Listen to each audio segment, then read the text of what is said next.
Ah, como uma noite tranquila de sono pode ser reparadora. Quando dormimos bem, recuperamos a energia perdida ao longo do dia. Acordamos mais dispostos, fortalecemos nosso sistema imunológico, prevenimos gripes, resfriados e outras doenças. Os descansos físico e mental são necessários. Não é à toa que a gente passa praticamente um terço da vida dormindo. Um sono de qualidade é, sem dúvida, nosso grande aliado. Mas a partir do momento em que virar e revirar na cama e pensar demais antes de deitar se tornam parte da rotina, pode ter certeza de que algo está errado. Quando a gente dorme pouco, no dia seguinte, é perceptível que nós vamos estar mais angustiados, mais irritados, mais estressados. Então, o sono, ele ajuda até para que a gente tenha um pouco mais do controle dessa ansiedade, porque a ansiedade está sendo um boom nesse momento de pandemia. Então, quando a gente não dorme, a gente não descansa, não dá a possibilidade do nosso cérebro fazer aquela limpezinha básica das informações que ele não precisa armazenar versus as informações que ele precisa armazenar.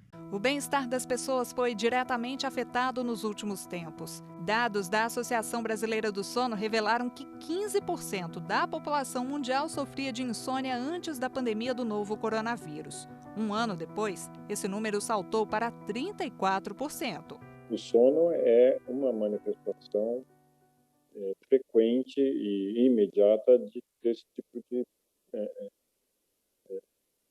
agressão que a gente está sofrendo. É muito difícil conviver com tanta indefinição, com tanta insegurança, com tanta tragédia que está acontecendo, né? Então, o ser humano acaba ficando vulnerável a isso.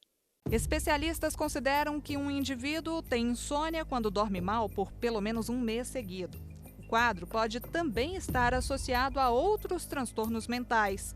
Esse é um sinal de alerta para a busca por ajuda. Não é apenas a dificuldade do dormir que vai fazer a pessoa ter uma ansiedade ou apresentar uma depressão. É um conjunto. E a falta do sono, essa questão da gente conseguir descansar, impacta sim. E a gente está vendo isso com muita frequência nos atendimentos clínicos. Que atire o primeiro travesseiro quem não passou uma noite sequer em claro recentemente. A pandemia atrapalhou o sono da Alexandra. É que a aposentada começou a trocar o dia pela noite. Com o lockdown, ela deixou de ir para a academia e parou de frequentar alguns cursos que fazia. Resultado, para ocupar o tempo, via um filme atrás do outro e lia desenfreadamente. Isso a fez dormir cada vez mais tarde. Quando eu vi, eu estava dormindo de manhã, virando as noites acordadas, né? E por causa disso, eu acordava no meio da tarde. E cada vez acordando mais tarde, cada vez dormindo mais tarde. Quando eu vi, eu estava realmente virando a noite. Tinha vezes de eu ir conseguir conciliar o sono às 10 horas da manhã, depois de ter passado a noite acordado, né? E acordar durante a noite, no outro dia. São esses comportamentos inadequados que vão fazer com que a insônia se mantenha de noite para noite, né? Aquele problema inicial deixa de existir muitas vezes, mas os comportamentos inadequados que foram reacionais àquele evento são o que mantém a história para frente.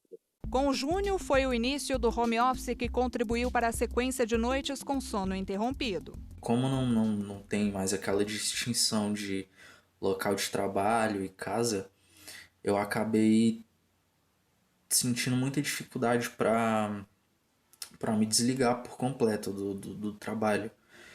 E como eu trabalho à noite, fica bem mais difícil ainda, porque eu já paro mais ou menos umas 10, 10 e meia. Então, daqui que eu consiga realmente me desligar de tudo do dia, demora bastante tempo. A dificuldade em pegar no sono tem atingido em cheio um público bastante específico, o de profissionais da saúde. Segundo a Associação Brasileira do Sono e a Associação Brasileira de Medicina do Sono, 41,4% dos médicos e enfermeiros que trabalham na linha de frente de combate ao novo coronavírus desenvolveram insônia ou tiveram a piora de um quadro pré-existente. Em 13% dos casos, essas pessoas começaram a tomar remédio para dormir. Porque eles estão lidando com a doença frente a frente, eles têm a ameaça da doença de contágio e a ameaça emocional, que é cuidar de pessoas em situações de grande aflição, com falta de ar, com toda a carga emocional do isolamento, que esses pacientes têm que ficar longe da família, né? E a carga de ter que lidar com a família também, por outro lado, de uma forma paralela. Então, tudo isso acaba sendo induzindo um estresse enorme para esses profissionais que têm que ter uma habilidade de lidar com todas essas situações. Mirela é enfermeira da unidade de terapia intensiva em Porto Velho, Rondônia, e se viu tendo crises de ansiedade e estresse. Isso, claro, mexeu com o sono dela. No começo da pandemia nós tivemos muitos cursos, de atualização quanto ao manejo, abordagem do paciente com Covid. E numa dessas reflexões que eu tive um dia antes de um plantão, eu simplesmente não consegui dormir. Por toda a ansiedade, por tanta preocupação de como que ia ser dali então. E eu nem tinha noção de como ia ser a pandemia no Brasil. A magnitude que ela ia alcançar aqui dentro do país.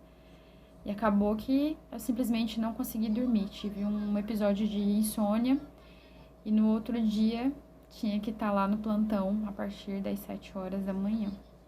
E isso fez com que eu pensasse bem e decidisse procurar ajuda profissional, um médico, e iniciar um tratamento medicamentoso para enfrentar essa situação da pandemia. O déficit de sono provoca aumento da pressão arterial a longo prazo, é um fator de risco para desenvolver hipertensão.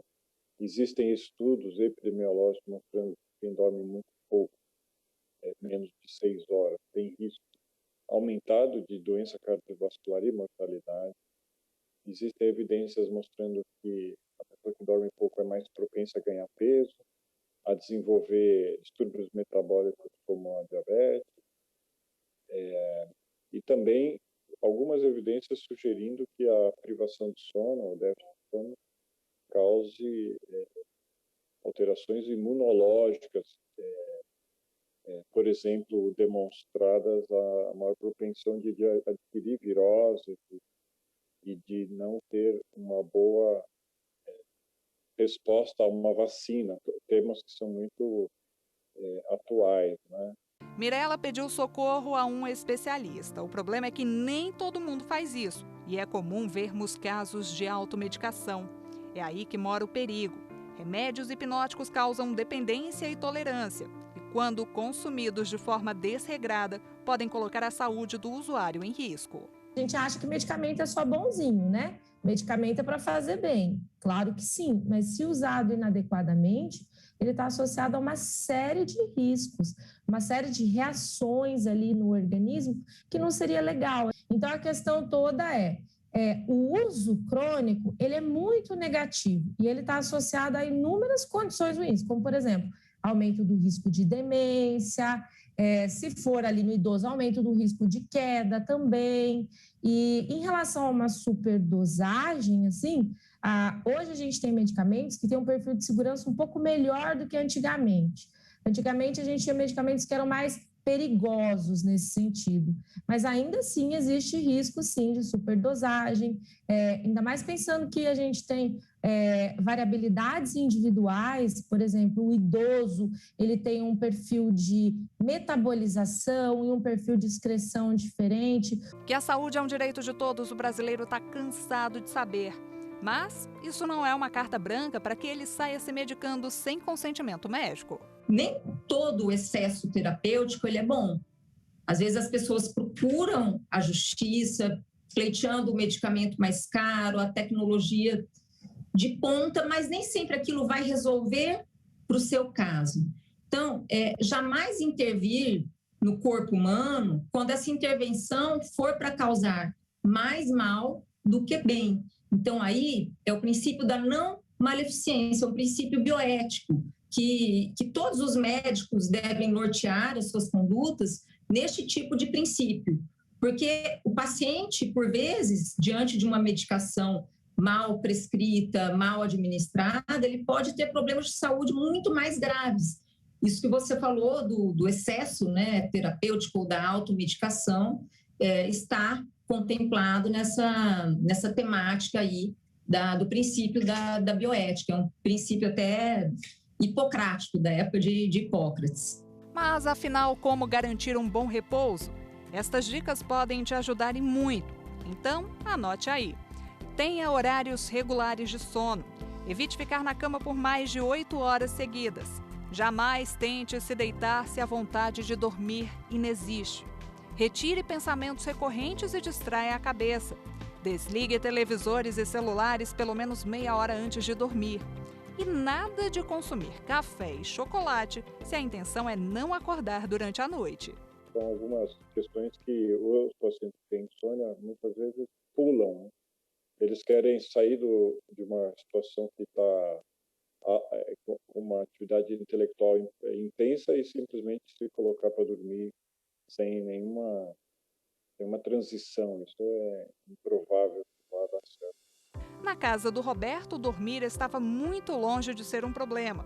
Mas aí veio a pandemia e estragou tudo. Então as crianças faziam judô, jazz e isso, elas chegavam cansadíssimas e dormiam rapidinho.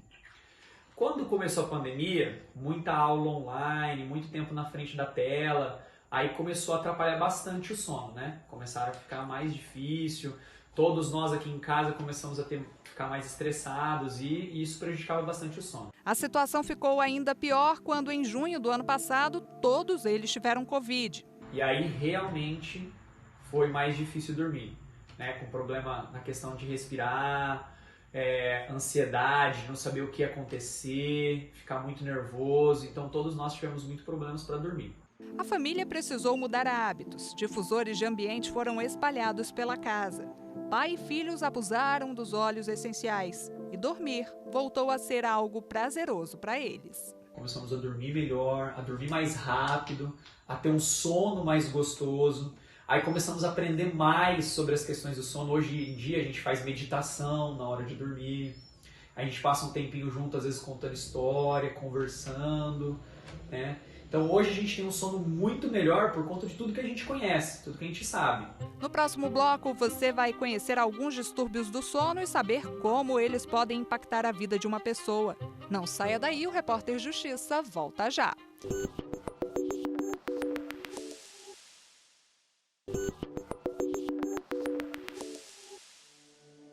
O tic-tac do relógio não para. Os minutos e as horas passam e o sono simplesmente não vem. Virta sabe o que é ver a madrugada virar dia e não conseguir pregar os olhos. Fico rodando pela casa, aí vou limpar a guarda-roupa, arrumar a casa, fazer qualquer outra coisa, ver um filme ou ler, porque aí à noite já era, amanhece o dia.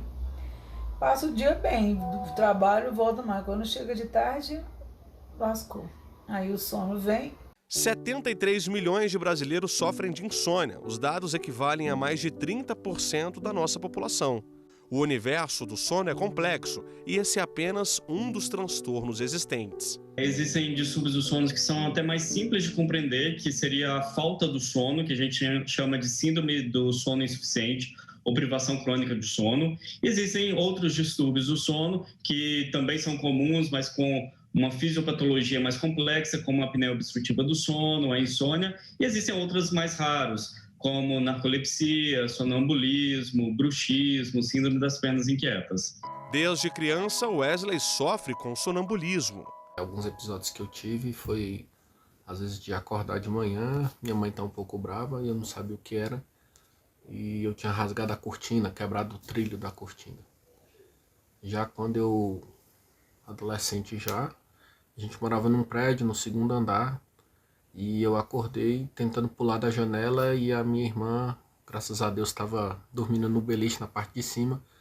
E ela conseguiu me puxar, chamou os meus pais e conseguiram me conter nessa situação. Os episódios ocorrem no estágio mais profundo do descanso. A pessoa parece estar acordada, com os olhos abertos, mas na verdade está dormindo e sem controle do que faz. Eu acordei um dia embaixo do prédio. Meus pais não estavam em casa, eu estava só eu e meu irmão, e eu acordei com muito frio. E quando eu vi, eu estava só de short embaixo do prédio, sentado embaixo do prédio. E quando eu voltei, o porteiro perguntou para mim: onde você estava? Você desceu todo estranho, eu chamei você, não me atendeu. Então eu percebi que eu estava tendo um episódio de sonambulismo nesse dia. Tiago tem 36 anos. Há 20 foi diagnosticado com bruxismo, uma disfunção caracterizada pelo aperto ou ranger dos dentes durante o sono. A pressão é tão grande que pode provocar problemas na gengiva e na articulação da mandíbula. O professor usa uma placa moldada com formato da arcada para evitar dores e o desgaste dos dentes. Eu sofro de enxaqueca por conta do tipo de bruxismo que eu tenho. Eu sofro de um pouco de cansaço na mandíbula também, então eu nunca percebi que o bruxismo tem atrapalhado as minhas noites de sono, mas eu sempre percebi que o bruxismo tem impactos no meu dia a dia, né? A palavra-chave é desacelerar para o cérebro entender que o momento é de descanso. Só que em certos casos, a dificuldade para dormir ou ter uma noite de sono com qualidade tem outra razão: os hábitos alimentares. Os doces, chocolate, bala, massas, pão branco, arroz. Então, esses alimentos não é que eles não possam ser consumidos, eles devem ser consumidos, mas evitar que eles sejam consumidos após as 7 ou 8 horas da noite, porque aí eu vou provocar picos de glicose sanguínea, né? E aí, como eu provoco esse pico e depois ela reduz muito rápido no sangue, eu tenho essa alteração no sono, e aí eu posso ter um sono agitado, dormir de má qualidade, demorar a pegar no sono. Então, é bom evitar esses carboidratos, além de evitar alimentos que provocam excitação no nosso corpo. Em Salvador, Vanessa faz tratamento contra bruxismo e mudou a alimentação para dormir melhor. Tive que optar por uma alimentação mais saudável, porque tem alguns alimentos que podem ser muito inflamatórios para quem tem o bruxismo. E aí, assim, melhorar as minhas dores que eu tinha nas articulações temporomandibulares, mais conhecidas como as ATMs. Bebidas que estimulam o corpo, como refrigerantes, devem ser evitadas. Por outro lado, para combater a insônia e ajudar a ter uma noite mais calma, os chás são recomendados. Chá de camomila, chá de melissa, alface, a passiflora, que é a maracujá, né? Eu gosto até, às vezes, de misturar mais de uma qualidade desse chá. Pode ser o chá de saquinho, mas aí eu preciso usar uma concentração mais sachês na xícara. Ou então, o ideal é que a gente compre a erva mesmo, né? Tanto ela in natura quanto ela já desidratada. Para cada diagnóstico dos distúrbios do sono, um tratamento. A legislação brasileira estabelece que o SUS é obrigado a dar assistência aos pacientes, mas na prática, a realidade é outra. Cada município, cada lugar é atendido conforme as necessidades de saúde daquela população.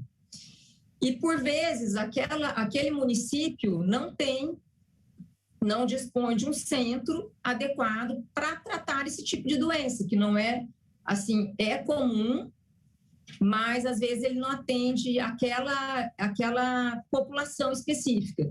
E aí, esse paciente começa a ter dificuldade porque ele precisa partir para um outro centro, né, para um outro município que vai lhe atender, mas esse é um direito do paciente. Todo mundo deixa de respirar por alguns segundos enquanto dorme. Até aí, tudo normal. Agora, quando esse quadro se repete com frequência, é preciso ficar atento, porque a pessoa pode estar com apneia do sono. Então, além de não ter a quantidade suficiente de ar, ele vai ter um sono todo fragmentado por vários despertares em tentativa de respirar melhor.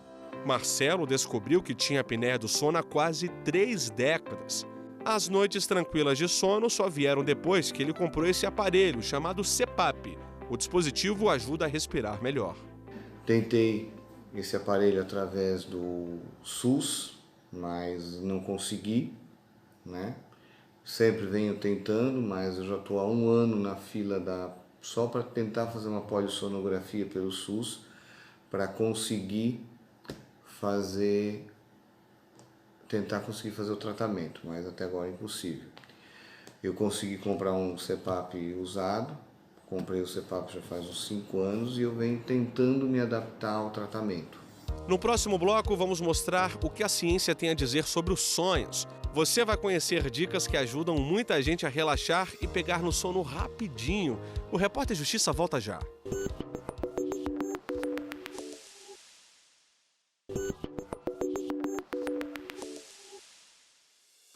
Todo mundo sonha, mas nem todos se lembram. Para a ciência, o sonho nada mais é do que a imaginação da nossa mente, o cérebro pensando. Alguns estudiosos vão além e definem os sonhos como a busca de um desejo reprimido. E você sabia que ao dormir, o sono é dividido em fases? A gente dorme, a gente vai aprofundando o sono e depois a gente faz um estágio específico do sono que chama sono REM. Esse sono REM, chama REM por conta de movimentos rápidos dos olhos, é um período do sono que a gente tem atividade elétrica cerebral muito ativa. O cérebro está mais ligado durante esse período do sono do que quando a gente está acordado. É justamente no sono REM que os sonhos acontecem. Quando completou a maioridade, Sabrina reprovou na prova para tirar a habilitação. Aceitou a ajuda de um namorado para aprender a dirigir, só que ele perdeu a paciência. E adivinha onde foi parar o reflexo do trauma? Eu passei a ter sonhos recorrentes onde eu dirigia, porém não tinha controle do veículo. Por vezes, o carro ficava muito pequeno, me estrangulando lá dentro. Quase uma década depois desse episódio, Sabrina conseguiu enfrentar o medo. Ao passo que eu ia dirigindo, eu ia adquirindo mais confiança e comecei a dirigir sozinha, eu observei que a frequência desses sonhos foi diminuindo, até que eles cessaram por completo. Hoje eu dirijo tranquilamente na cidade, em estradas, rodovias, viajo e nunca mais eu tive esses tipos de sonho, que eu acredito que eles estavam associados à minha incapacidade de confiança que eu poderia dirigir bem sem o auxílio de outra pessoa. Quando criamos histórias boas durante o sono, acordamos felizes e dá até vontade de voltar para a cama e sonhar mais um pouco. O problema é que às vezes o enredo é confuso e vira pesadelo. Quando a pessoa gosta de sonhar, se interessa por isso, certamente ela vai ter mais mensagens sobre o que pode vir, né? A dificuldade é perceber na hora do sonho, na hora que você desperta, o significado disso. Dizem que sonhar com cobra significa medo do que vai acontecer. Dentes feios indicam uma dificuldade e perda de dinheiro. Se eles forem bonitos, são sinal de prosperidade. Já sonhos com festa representam sorte no amor. Rodrigo mora em Belo Horizonte e faz questão de buscar o significado de todo sonho que tem. Eu acho muito importante a gente sempre observar os sonhos e olhar com atenção para se compreender melhor e ver o que a nossa mente, o que nosso corpo está querendo dizer para a gente, está chamando atenção para a gente olhar, que às vezes a gente não está querendo olhar de maneira consciente, né? Uns adoram sonhar, mas esse não é bem o caso da Tayane. Eu acordo bastante agitada, bastante preocupada, então até mesmo eu fico assustada com os sonhos porque eles parecem ser muito reais. E aí até eu voltar no meu sono de novo que eu estava, eu giro muitas vezes de um lado para o outro da cama e às vezes eu passo a noite inteira assim. Para milhões de brasileiros, a rotina começa cedo. O dia pode ser resumido com trânsito, estresse, trabalho exaustivo, cuidar da casa e educar os filhos. Na hora de descansar, a cabeça ainda está a mil, mas algumas técnicas ajudam a proporcionar uma noite de sono mais saudável. O meu último banho do dia vai ser um banho pleno. Então eu peço que a pessoa ela esteja, naquele momento do banho, por exemplo, presente 100% naquele banho. Ela vai sentir a água batendo no corpo dela, escorrendo. Na hora de se ensaboar, ela vai se automassagear. Não vai ser aquela coisa acelerada. Da mesma forma que há a higiene do corpo, também existe a do sono. É importante mudar alguns hábitos e preparar um ambiente confortável e calmo para dormir. Uma dica é pensar em coisas que trazem aquela sensação de paz. Eu vou me imaginar em um ambiente acolhedor, em um ambiente calmo, em um ambiente seguro. Então eu vou para a praia, eu vou tentar prestar atenção em tudo que está ao redor de mim nessa imaginação, como que está o tempo, se tem algum pássaro, se eu consigo ouvir o barulho desses pássaros, porque a nossa imaginação ela é tão rica que a gente consegue até ouvir o barulho dos pássaros, dependendo do grau que a gente consegue se imergir. E o que isso ajuda? A criar uma barreira de proteção para esses pensamentos ansiogênicos que estão vindo. Foram várias tentativas frustradas na busca do Jean para dormir bem, até que ele conheceu os óleos essenciais. Eu senti que eu consigo descansar nas minhas noites, relaxar, né, com a mente tranquila, limpa, diferente de quando eu tomava alguma medicação para dormir, que eu só dormia. Banho relaxante, pensamentos positivos, música. Tô com saudade de tu, meu desejo. Tô com saudade do beijo e do mel, do teu olhar carinhoso, do teu abraço gostoso e passear no teu céu. Certamente você já ouviu esse e outros sucessos de Nando Cordel.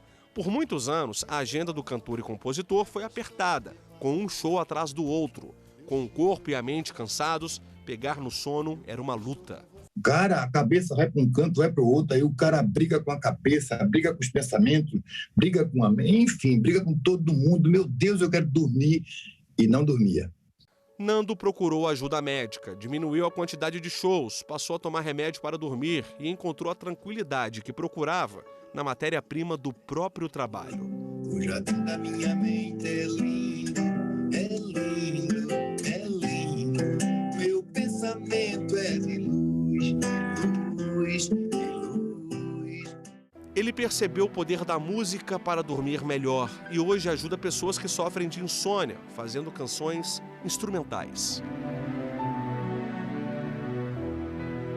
Esse processo eu te garanto que muita gente consegue sair dos seus espaços de insônia, de sofrimentos. E assim a gente termina o Repórter Justiça desta semana. Já segue o nosso perfil no Instagram, é o TV Justiça Oficial.